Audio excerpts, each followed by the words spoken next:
नमस्ते।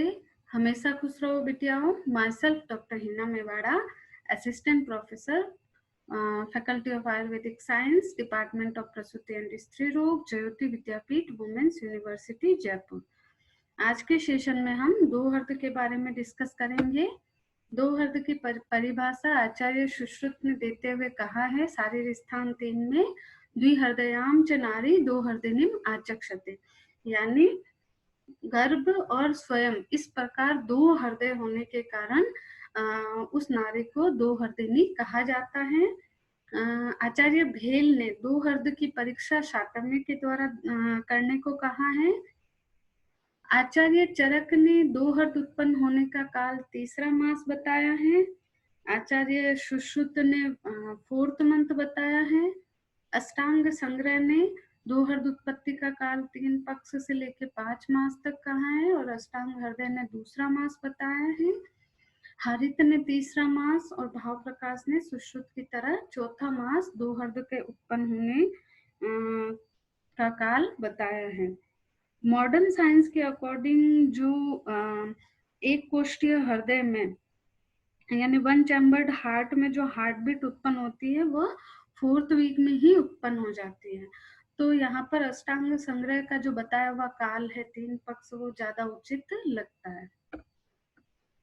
दो हृदय की उत्पत्ति में कारण बताते हुए आचार्य चरक ने कहा है, तस्य यत्कालमेव इंद्रियाणि संतिष्ठते तत्कालमेव चेतसी वेदना निर्बंधम प्राप्नोति, यानी तस्य यानी उस गर्भ में, जिस काल में उस गर्भ में जिस काल में, यत कालम जिस काल में इंद्रियाणि संतिष्ठते इंद्रिया स्थित होती है या अभिव्यक्त होती है, तत्कालम में उसी काल में चेतसी वेदना निर्बंधम प्राप्नोति, मन में वेदना की उत्पत्ति होती है, यानी सुख दुख की अनुभूति का संबंध हो जाता है।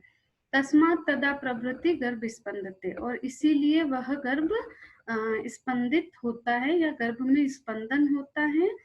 और पार्थीयते च जन्मांतरानुभूतम यत् किंचित, और जो जन्मांतराभूत यानी पूर्व जन्म के जो अनुभूत किए गए विषय हैं उसकी प्रार्थना या आकांक्षा वह गर्भ करता है। तद्वे हृदयम आचक्षते वृद्धा, और वृद्ध लोग इसको दो हृदय कहते हैं। इसी तरह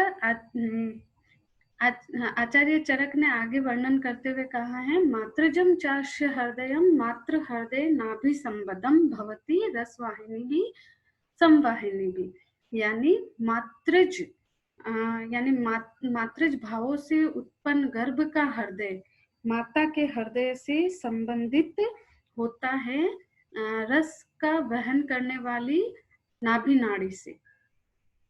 तस्मात् तयोस्ताभिर्भक्ति स स्पंदते, और उसी रस वाहिनियों के द्वारा गर्भ जो है वो अपनी इच्छा प्रकट करता है।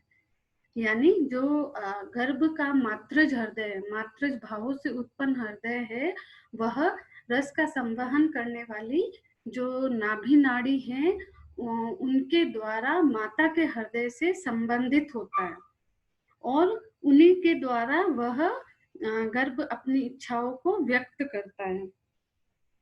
मतलब जो दो हृद है और दो हृद में जो गर्भिणी इच्छाएं प्रकट करती है वह गर्भिणी की स्वयं की इच्छा ना होकर गर्भ की इच्छा होती है। आचार्य चक्रपाणी ने कहा है कि जो गर्भ में स्पंदन होता है वह सुख के उत्पादन के लिए और दुख के परिहरण के लिए होता है। आचार्य सुश्रुत ने दो हृदय उत्पत्ति में कारण बताते हुए कहा है, गर्भ हृदय प्रव्यक्ति भावाश चेतना धातुर अभिव्यक्तो भवति कस्मात् तत्स्थानत्वात्, यानी गर्भ का हृदय प्रव्यक्त होने से चेतना धातु की भी अभिव्यक्ति होती है। क्यों? क्योंकि वह उसका स्थान है, यानी जैसे ही हृदय व्यक्त होगा गर्भ में चेतना की अभिव्यक्ति होती है, क्योंकि जो चेतना का स्थान है वो हृदय है। तस्मात् गर्भेश्चतुर्थे मास्यम अभिप्रायम इंद्रियार्थेषु करोति। और उस चतुर्थ मास में इंद्रियों के विषय यानी इंद्रियार्थ, इंद्रियों के विषयों में अपनी इच्छा प्रकट करता है। यानी वह गर्भ चौथे मास में इंद्रियों के विषय में अपनी इच्छा प्रकट करता है, इसलिए दो हृदय होने के कारण उसको दो हृदय कहते हैं। अब बात करते हैं दो हृदय की पूर्ति करने से और पूर्ति न करने से क्या परिणाम होते हैं। तो आचार्य चरक ने कहा है, तच्चैव कारणम अववेक्षमाणाम न द्वे हृदयस्य विमानितम गर्भम इच्छन्ति कर्तुम। यानी तच्चैव यानी इसी कारण। कौन से कारण? जो पहले उत्पत्ति में कारण बताए हैं उन कारणों को ध्यान में रखते हुए, अवेक्षमाण यानी ध्यान में रखते हुए दो हृदय को अवमानित अविमानित नहीं करना है या अवमानना नहीं करनी है। इसके अवमानना करने से विमानने ही अश्य दृश्यते विनाशो विकृतिर्वा। अवमानना करने से गर्भ में या तो विनाश होता है या गर्भ में विकृति उत्पन्न होती है। समान योग क्षेमा ही तदा भवति गर्भेण केचिद अर्थेषु माता। तो किन्हीं किन्हीं अर्थों में जो माता है वो गर्भ के समान योगक्षेम वाली होती है। इसलिए तस्मात् प्रिय हिताभ्याम गर्भिणी विशेषेण उपचरन्ति कुशला। इसलिए गर्भिणी को विशेषकर प्रिय और हितकर पदार्थों से परिचर्या करनी चाहिए। अब यहाँ पर विकृति और विनाश का वर्णन करते हुए चक्रपाणि ने कहा है, अगर महती इच्छा का विघात हुआ है, गर्भ की महती इच्छा का विघात हुआ है तो गर्भ का विनाश होगा, और अगर गर्भ की अल्प इच्छा का विनाश हुआ है तो विकृति होगी। इसी प्रकार यदि माता की स्वयं की इच्छा का विघात हुआ है या अवमानना हुई है तो गर्भ में विकृति उत्पन्न होगी, और यदि गर्भ की इच्छा जो कि माता के द्वारा व्यक्त हो रही है उसकी विमानना हुई तो गर्भ का विनाश होगा। तो आचार्य चरक ने आगे कहा है कि अगर गर्भिणी गर्भोपघात कर भावों की अति तीव्र इच्छा करे, वैसे तो गर्भोपघात कर भावों को गर्भिणी में नहीं देना चाहिए गर्भिणी को, लेकिन यदि गर्भिणी गर्भोपघात कर भाव की अति तीव्र इच्छा करे तो उनको उन द्रव्यों को हित वस्तुओं के साथ मिलाकर देना चाहिए, क्योंकि इच्छा को रोकने से या गर्भिणी की इच्छा पूरी न करने से वायु प्रकोपित होकर पूरे शरीर में घूमती हुई गर्भ की व्याधियां उत्पन्न करती है। आचार्य सुश्रुत ने कहा है, दो हृदय की विमानना करने से जो गर्भ है वो कुब्ज होगा, कूणी होगा, खंज होगा, जड़, वामन और विकृताक्ष और अनक्ष यानी अक्षी रहित होता है। तस्मात् सा यद इच्छित तत्तस्य दापयेत। इसलिए उसकी इच्छाओं की पूर्ति करनी चाहिए, और इच्छा की पूर्ति करने से लब्ध दो हृदया ही वीर्यवंतम चिरायुषम च पुत्रम जन्यते। अगर दो हृदय की प्राप्ति हो जाए तो वीर्यवान और चिरायुष पुत्र की उत्पत्ति होती है, ऐसा सुश्रुत ने कहा है। अरुणदत्त ने अष्टांग हृदय पर टीका करते हुए कहा है कि अगर विमानना की जाए तो गर्भ में विकृति और विनाश, गर्भ का विनाश होता है। और उन्होंने विमानना से यहाँ पर अप्रतिपूर्ण वर्ड लिया है, यानी